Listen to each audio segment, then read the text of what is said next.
Program Studi Pendidikan Bahasa dan Sastra Indonesia kelas 5A. Pada kesempatan kali ini saya akan mempraktikkan keterampilan 4, yaitu memberikan variasi. Selamat menyaksikan.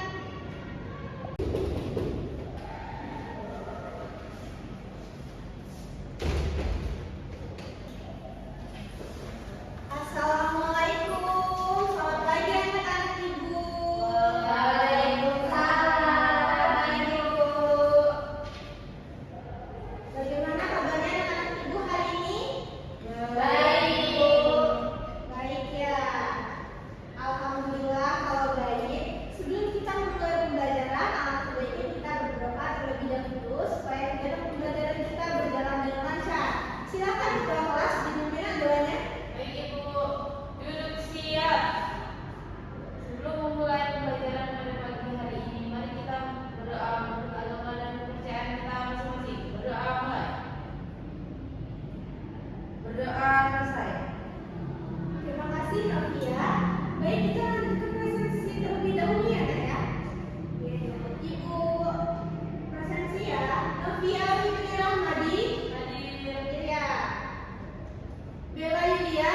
Hadir Ibu. Intan Fadila. Hadir Ibu. Hadir, berarti hadir semua hari. Alhamdulillah. Baik anak-anak Ibu, sebelum kita masuk ke materi, Ibu mau tanya dulu nih sama kalian. Kalian pasti sering kan scrolling TikTok, media sosial, Instagram, gitu. Sering tidak nak? Sering Ibu. Sering ya. Baik, kalau sering, nah pernah nggak kalian lihat postingan itu berisi atau cuitan isinya ini mengomentari suatu kejadian? Nah? Pernah Ibu. Nah, ya, misalnya itu ada kebijakan pemerintah baru tentang kenaikan harga BBM ya, ya. Terus banyak orang yang berkomentar nih, ada yang satu setuju, ada yang satu protes, gitu ya, Nak ya? Iya, Ibu. Pernah berarti ya, Nak ya? Sekarang coba Ibu tanya, sekarang siapa sih yang pernah baca koran atau berita gitu di Kompas? Pernah tidak kalian? Pernah. Pernah ya? Belum. Ada yang belum? Oke, yang sudah pernah, kalian pernah nggak nak melihat di koran atau portal berita itu ada kolom yang khusus judulnya itu tajuk rencana nak, atau opini redaksi? Ada Ibu. Biasanya di atas ya nak ya? Iya. Di atas beritanya. Iya. Nah jadi nak, coba sekarang kalian perhatikan slide berikut. Nah coba kalian perhatikan nak, ini contoh komentar di media sosial Instagram. Dan sebelahnya adalah contoh kolom editorial di koran. Nah kalau kalian perhatikan di bagian atas koran ini ada tajuk rencana nak, benar tidak kan? Iya. Nah ini nah yang menjadi ciri khas dari editorial.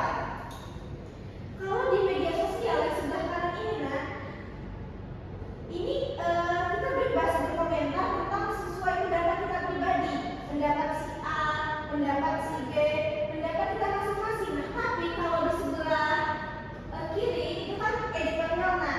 Nah kalau di media mana seperti koran ini itu ada tulisan yang berisi pendapat resmi dan terstruktur dari seluruh tim redaksi. Jadi pendapat dari tim redaksi, bukan pendapat pribadi.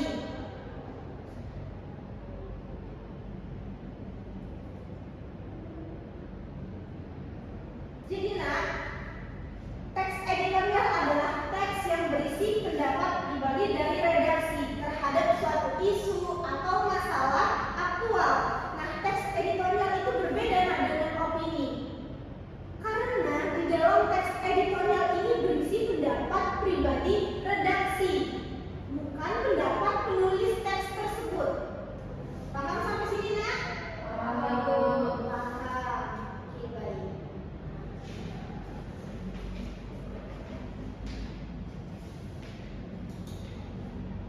Mengapa penting belajar teks editorial?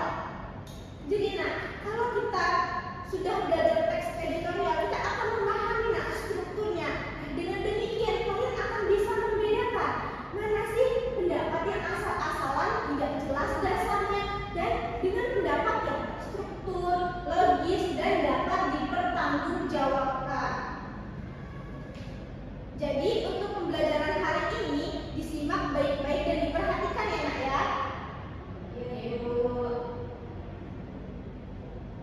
Nah, tujuan pembelajaran kita hari ini berkaitan dengan teks editorial, yaitu peserta didik mampu mengidentifikasi struktur teks editorial. Nah, silakan kalian dikeluarkan buku catatannya untuk dicatat di buku catatan kalian dan catat poin-poin pentingnya nak ya. Iya, Bu. Siap.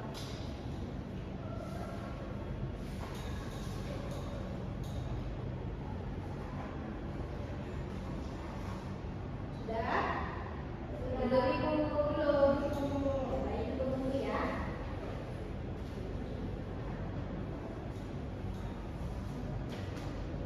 Sudah semua? Baik, Ibu. Baik, Ibu mulai ya nak ya. Terkait pembelajaran, Ibu jelaskan terlebih dahulu pengertian dari teks editorial. Teks editorial ini nah, adalah teks yang berisi pendapat. Teks editorial membaca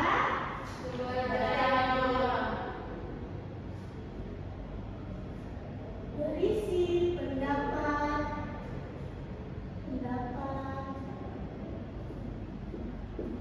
redaksi, bukan pendapat pribadi.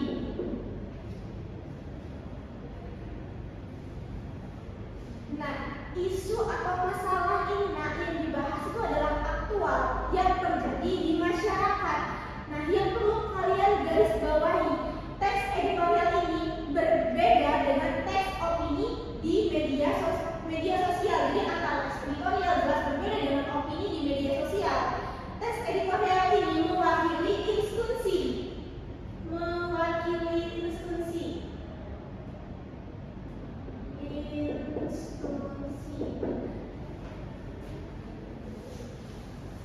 Secara keseluruhan, nah, bukan pendapat penulis pribadi. Jadi ini pendapat resmi atau media massa.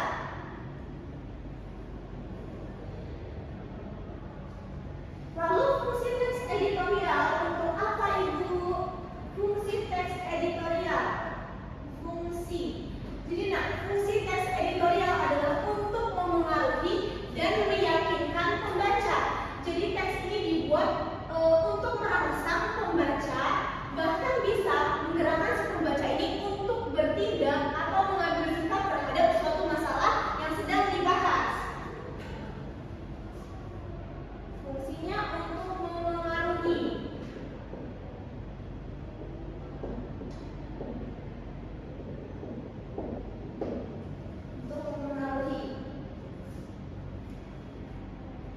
Lalu, untuk mengidentifikasi teks editorial, kalian perlu mengetahui ciri-ciri teks editorial yang akan membedakannya dengan teks lainnya.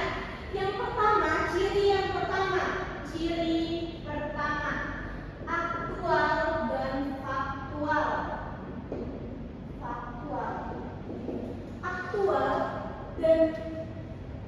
Aktual dan faktual artinya informasi ini harus sedang hangat dibicarakan, sedang ramai diperbincangkan, dan yang paling penting faktual artinya berdasarkan fakta yang dapat diverifikasi, bukan hoax ya. Jadi berita harus dapat diverifikasi. Baik, kita lanjut. Yang kedua adalah sistematis dan logis.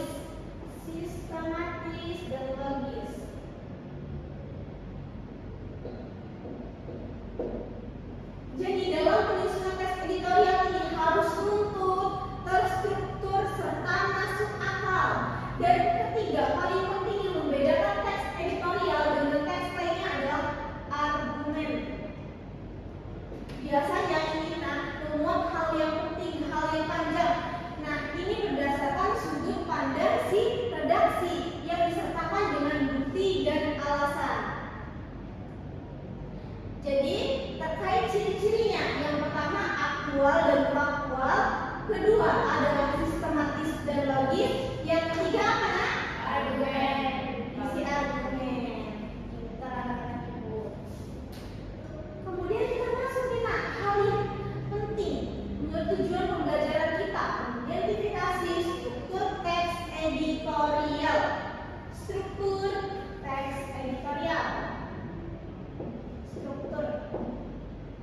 Yang pertama adalah tesis. Tesis ini adalah bagian awal atau pembuka yang merupakan sudut pandang redaksi terhadap masalah yang sedang dibahas.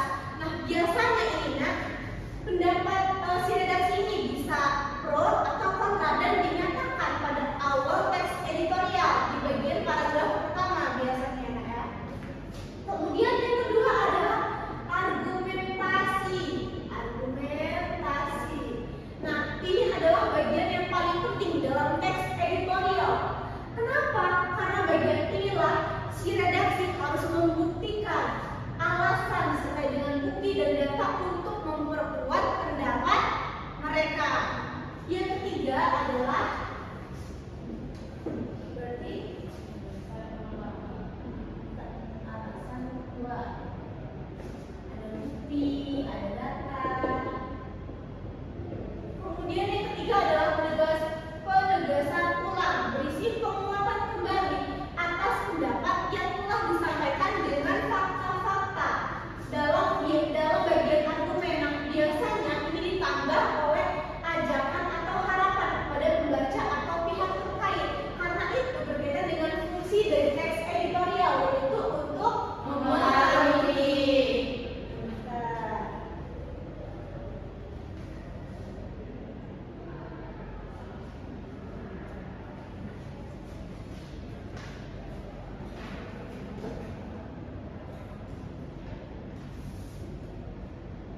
Jadi anak-anak ibu, tiga struktur ini harus ada dalam teks editorial, yaitu tesis, argumentasi, dan apa tadi? Penegasan ulang.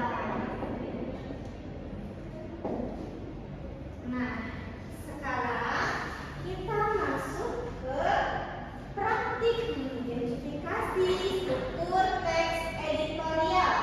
Nah, ini adalah teks editorial yang berjudul Bahaya Rokok bagi Kesehatan Indonesia. Yuk, kalian ibu beri waktu untuk membaca selama 2 menit ya. Terus kemudian kalian identifikasi mana yang termasuk tesis, mana yang termasuk argumen, dan mana yang termasuk penegasan ulang. Silakan diamati, dibaca pelan-pelan.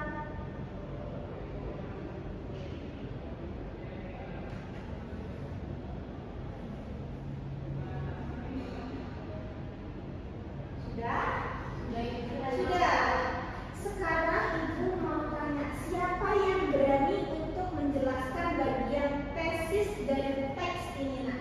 Ibu. Oke, baik, udahlah, silakan nak. Untuk tesis itu ada di bagian awal paragraf buku.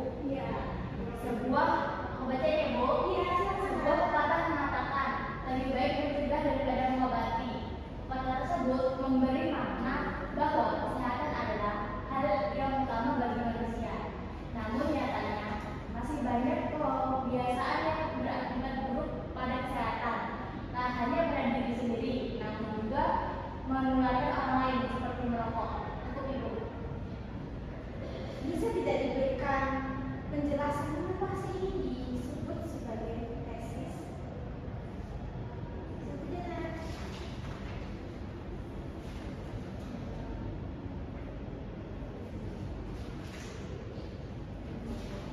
Karena pada bagian pembuka itu berisi sudut pandang atau pendapat redaksi Bu terhadap masalah yang sedang dibahas.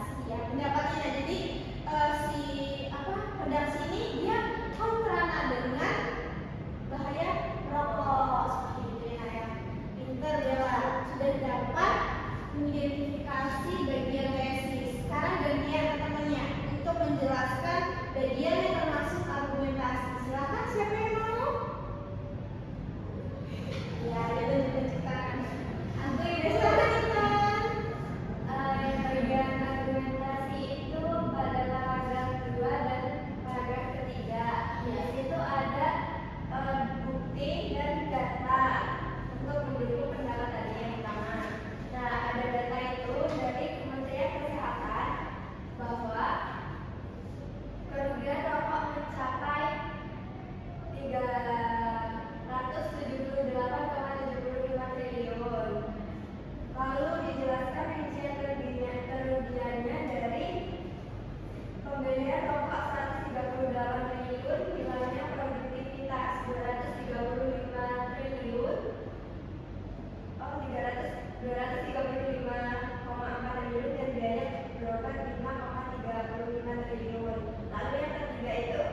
ada fakta bahwa perokok remaja meningkat dari 7,2%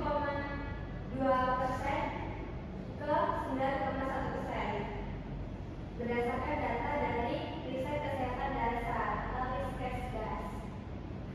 Hebat sekali, penjelasannya sangat lengkap dan sistematis. Benar pendapat Intan. Tepuk tangan dulu untuk Intan dan Bella.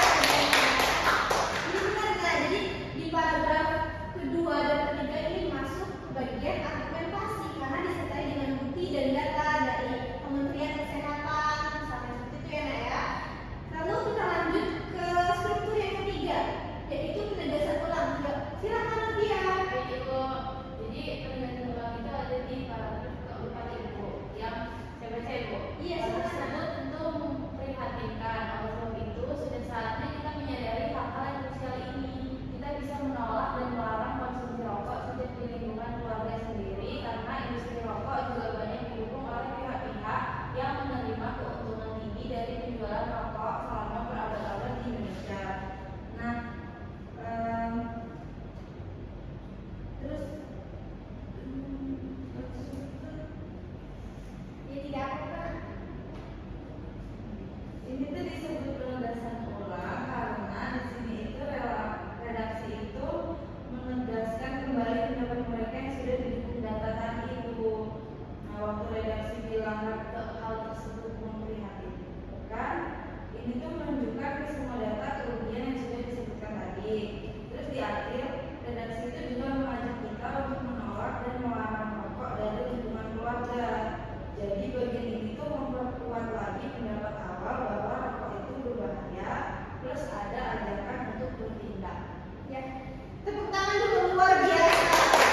Penjelasannya sangat jelas dan lengkap. Jadi benar ya, Nak ya, apa yang dikatakan Novia bahwasannya pada bagian paragraf keempat ini termasuk penegasan ulang.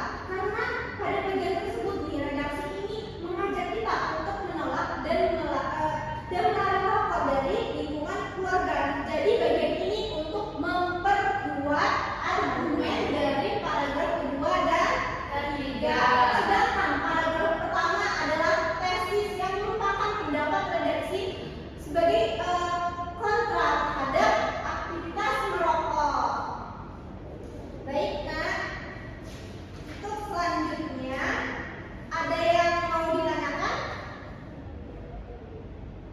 Apakah ada yang ingin ditanyakan? Cukup baik.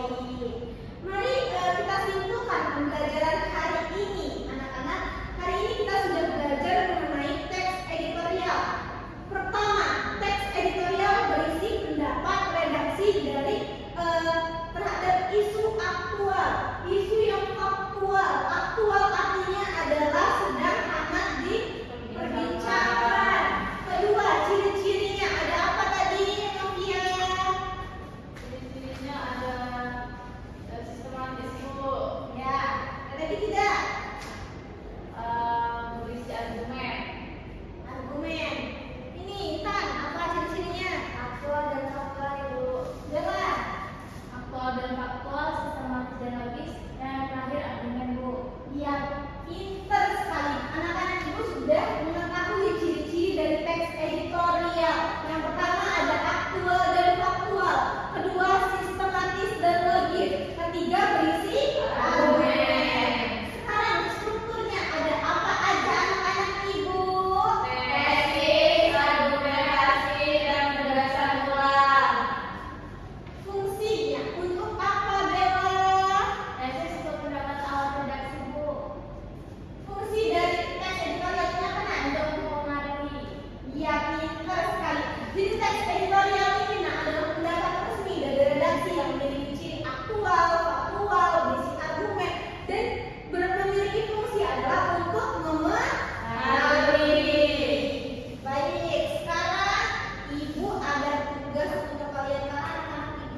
argumentasi, penegasan pula.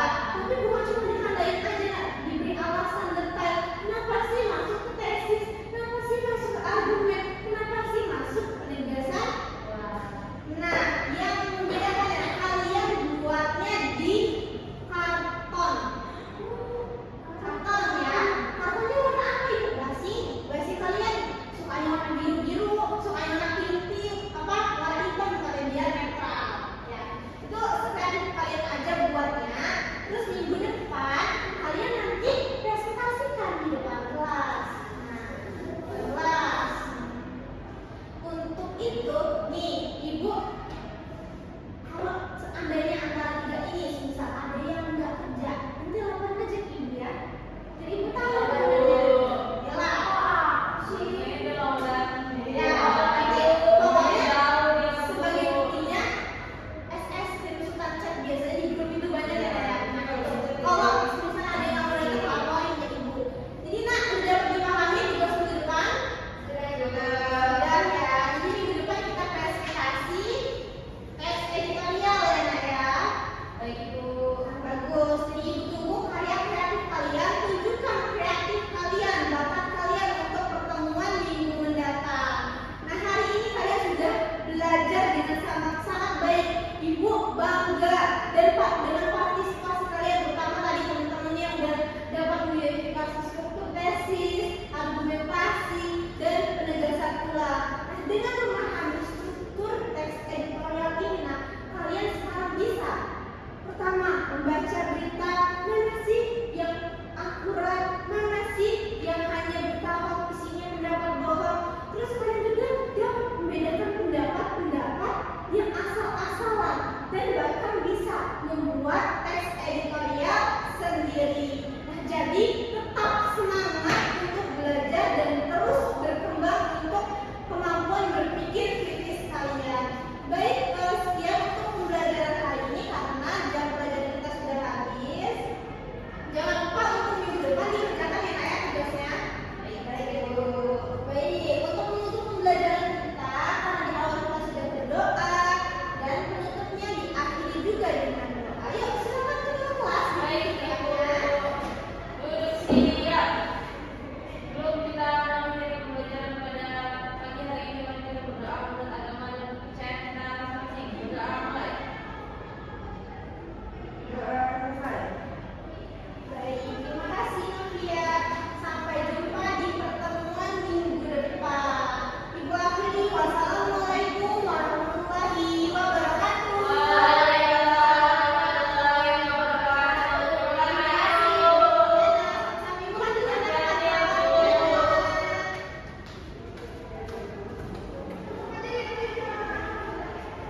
di Assalamualaikum warahmatullahi wabarakatuh. Saya Intan Fadila sebagai observasi lisan dari calon guru Saneha Jovitasari dengan topik teks editorial kelas 12. Berdasarkan observasi tulis, Saneha menggunakan variasi dalam nada suara, volume suara, kecepatan bicara. Saneha juga menggunakan perubahan mimik dan gerak tangan dan badan untuk memperjelas penyajiannya. Lalu Saneha juga sengaja memberikan waktu senyap atau hening dalam pembicaraannya. Saneha juga melayangkan kontak pandang dan melakukan kontak pandang dengan siswanya. Ia juga bergerak dalam kelas untuk maksud yang berbeda-beda. Selain itu, Saneha juga memberikan tekanan pada butir-butir yang penting dari penyajiannya dengan menggunakan bahasa lisan seperti dengan baik-baik, perhatikan ini, dan lain-lain. Dan isyarat yang cocok seperti mengangkat tangan atau menunjuk dengan jari. Selain itu, Saneha juga menggunakan alat bantu yang dapat dilihat, menulis di papan tulis, menunjuk gambar atau benda, dan sebagainya. Lalu, ia juga memperkenalkan perubahan dalam pola interaksi antara dia dengan siswa dan juga menganeka ragamkan kegiatan belajar siswa yang terlibat. Sekian, terima kasih.